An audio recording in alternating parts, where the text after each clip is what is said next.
అన్ని సన్నివేశాలు ఉన్నాయి ఇందులోని, ఫైట్స్ కానీ సాంగ్స్ కానీ ఏమైనా కానీ అన్నీ కూడా చాలా బాగున్నాయి. ఈ మూవీలో turning point turning point climax last 10 minutes ఉంటుంది, ఒక రేంజ్లో ఉంటుంది అది, ఒక మామూలుగా ఉంటుంది అదైతే. లాస్ట్ వరకు రామ్ చరణ్ అయితే మాత్రం ఒక 4-5 క్యారెక్టర్లా చూపించాడు, అవి చాలా బాగుంటాయి. సాంగ్స్ ఏ సాంగ్ బాగుంది? సాంగ్స్లో అన్ని సాంగ్స్ డ్యాన్స్ బాగున్నాయి అన్న. కాకపోతే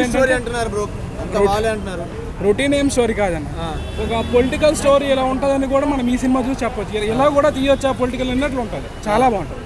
ఎస్జే సూర్య ఎలా చేశారు? ఎస్జే సూర్య పెర్ఫార్మెన్స్ ఎక్సలెంట్ అసలు. అతనే హీరో అంట కదా. ఎస్జే సూర్య పెర్ఫార్మెన్స్ బాగుంది. హీరో అతనే అంట గేమ్ చేంజర్. హీరో ఎందుకు? హీరో రామ్ చరణ్. రామ్ చరణ్ మాత్రం ఒక లెవెల్లో ఉంటుంది రామ్ చరణ్ పెర్ఫార్మెన్స్. ఫస్ట్ నుంచి లాస్ట్ వరకు కూడా ఒక 4-5 క్యారెక్టర్లు చూపించాడు, ఒక రేంజ్లో ఉంటుంది. ఇంటర్వెల్ సీన్స్ ఎలా అనిపించేసారు మీకు? ఇంటర్వెల్లో 5 minutes లో ఒక రేంజ్లో ఉంటుంది. దానికి వస్తున్నట్టు. Thank you bro.